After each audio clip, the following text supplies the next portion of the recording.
देवराज इंद्र, क्षमा करें, मैंने आपके वज्र प्रहार को रोकने का प्रयास किया, किंतु हनुमान, तुम्हें क्षति पहुंच सकती थी मेरे वज्र के प्रहार से। आप ही ने तो वरदान दिया था मुझे। किंतु तुमने इस भीरू मैनाक की रक्षा करने की अपने प्राणों की भी चिंता की। मेरी चेतावनी की उपेक्षा करके अपने स्थान से उड़कर इसने मेरा अपमान किया। देवराज, मैनाक उड़ने की लालसा के कारण समुद्र से बाहर नहीं आए हैं।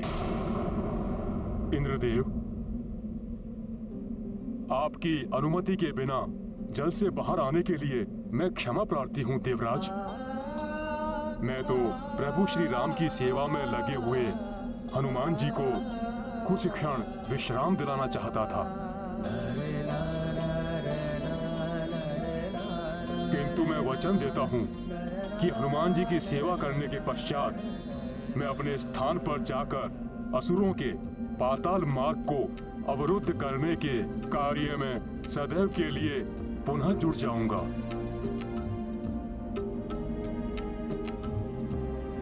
मैनाक, हनुमान की सेवा करके अप्रत्यक्ष रूप से तुम प्रभु श्री राम की ही सेवा कर रहे हो।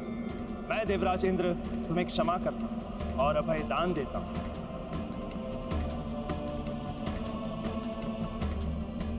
मुझे प्रसन्नता है, मेरे हाथों एक निर्दोष का वध होने से तुमने बचा लिया। मेरा वरदान है तुम्हें और प्रभु श्री राम के समस्त भक्तों को कि जो भी प्रभु श्री राम की सेवा कभी भी किसी भी रूप में करेगा, उसे उस पुण्य कर्म का फल उसी जन्म में प्राप्त हो जाए।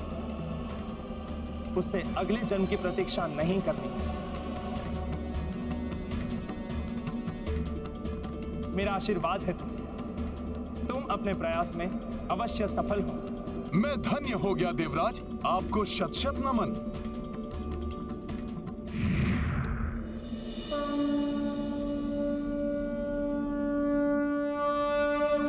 अब मैं भी प्रस्थान करूंगा पर्वतराज मैनाक। मुझे मेरे सौभाग्य से प्रभु श्री राम का जो महान कार्य सौंपा गया है, मैं उसमें तनिक भी विलंब नहीं कर सकता। अनुपम भक्ति एवं समर्पण के प्रतीक हनुमान जी, पूर्व काल में आपके पिताश्री ने मुझे देवराज इंद्र के कोप से बचाया था। आज आपने उनसे मेरी रक्षा की। अब तो मैं और अधिक आभारी हो गया हूँ आपका। कुछ क्षण तो विश्राम कीजिए, मुझे सेवा का अवसर दीजिए महाबली। आपका अनुपम सेवा भाव ही पर्याप्त है पर्वतराज मैनाक। पवनसुत, आप प्रभु श्री महादेव के 11वें रुद्रांश हैं एवं देवेश्वरी पार्वती मेरी बहन हैं। इस संबंध से भी मुझे आपकी सेवा करनी चाहिए। आपकी सेवा प्रभु श्री राम की ही सेवा होगी, जिससे मुझे मोक्ष की प्राप्ति हो जाएगी। मुझ पर इतनी कृपा करें महाबली। मैंने संकल्प लिया है पर्वतराज मैनाक कि प्रभु श्री राम का कार्य पूर्ण किए बिना मैं एक क्षण भी विश्राम नहीं करूंगा। अतः क्षमा करें, मुझे शीघ्र ही प्रस्थान करना है पर्वतराज मैनाक। आपसे एक विनती है हनुमान, आप मेरे पर्वत रूपी सतह पर अपना पैर रख छलांग लगाकर अपनी यात्रा को आगे बढ़ाएं हनुमान। कदाचित आपके स्पर्श मात्र से मुझे मोक्ष प्राप्त हो जाएगा।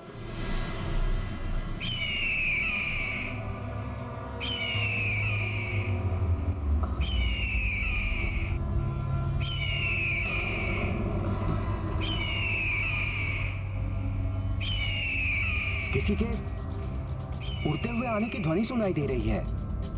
कहीं हनुमान आकाश मार्ग से अंगद को तो लेकर नहीं आ रहे हैं।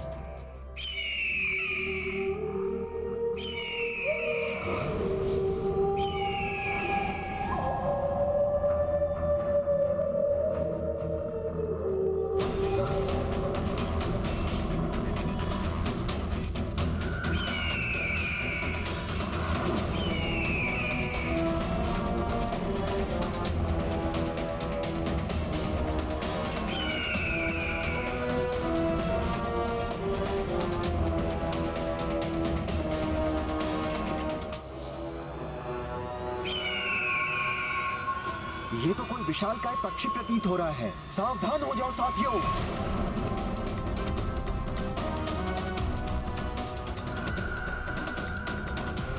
कौन हो तुम और किस प्रयोजन से यहाँ आए हो?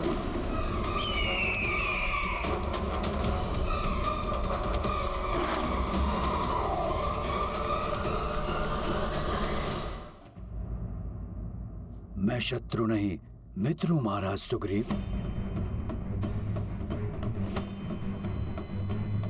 जटायु का भ्राता संपाति हूं मैं।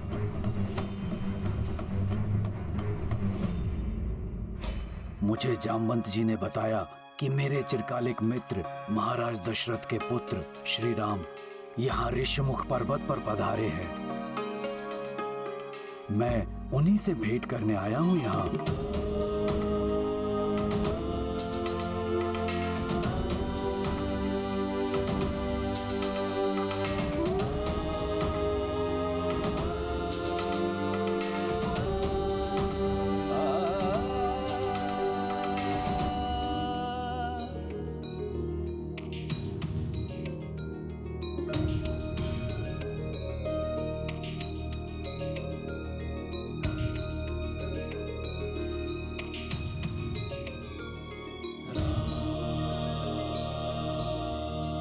दशरथ पुत्र राम का प्रणाम स्वीकार कीजिए पक्षीराज संपाति जी।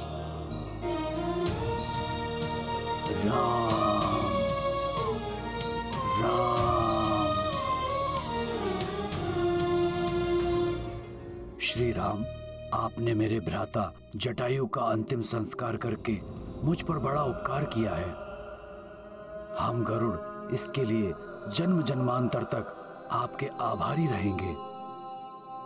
संपाति जी, पिता के मित्र पिता समान होते हैं, अतः जटायु जी का दाह संस्कार करना मेरा पुत्र धर्म था। और आभारी तो मैं हूं जटायु जी का। उन्होंने दुष्ट रावण से मेरी भार्या सीता की रक्षा करते हुए अपने प्राणों का बलिदान दे दिया।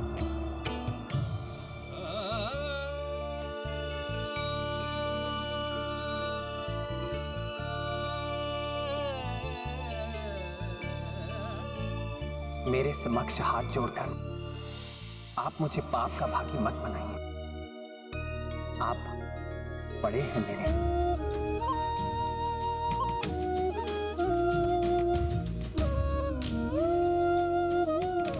आप मुझे आशीर्वाद दीजिए।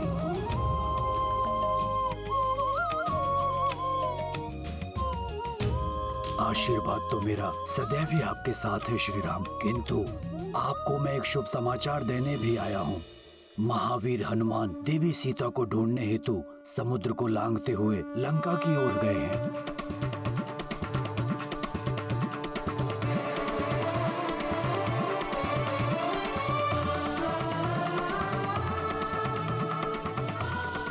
और अब तक तो वो लंका के निकट पहुंच भी गए होंगे। हनुमान समुद्र लांघते हुए। अद्भुत है हनुमान के लंघन की क्षमता। हनुमान कहां तक पहुंचे कुछ ज्ञात ही नहीं हो रहा है मित्रों। मैं देखता हूं।